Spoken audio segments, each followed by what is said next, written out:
How are we doing, guys? Thank you so much. I have a quick question. I haven't been as involved as closely as some of the other people in this room with H3, except for maybe some day-to-day stuff on the ground.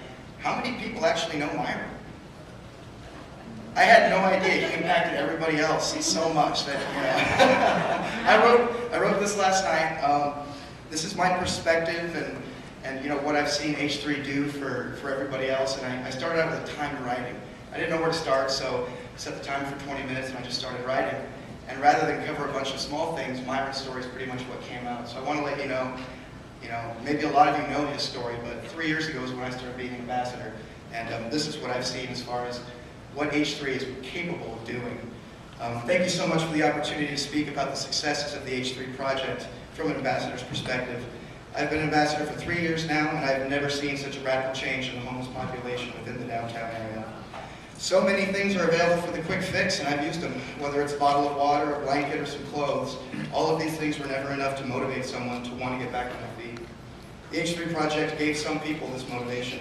I've seen several of the former homeless residents radically change through this project. My closest relationship with the benefactor was with a man named Myron. I say was because I don't see him at all anymore. I met Myron and his brother Howard in my first few days as an ambassador and watched both of them go through some ups and downs. I saw them degrade over years due to alcoholism and was with Myron when Howard passed away on a bench downtown. He was in shock and he couldn't realize that Howard had passed. He was in disbelief up to the point his brother was taken away.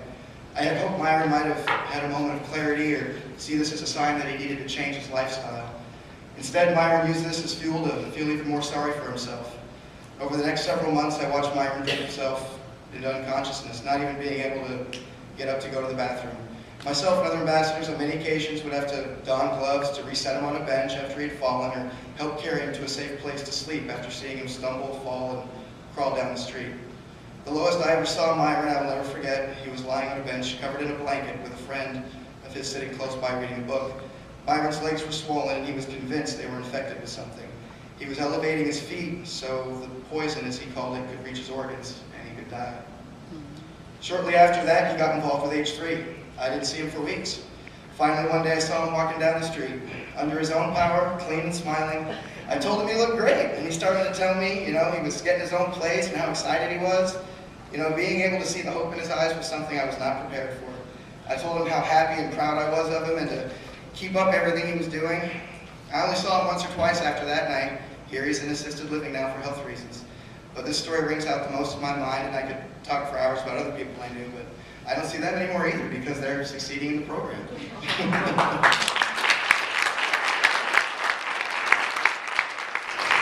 I would like to give my profound thanks to everyone involved in this project. I can see the impact you have made in several individual lives every day.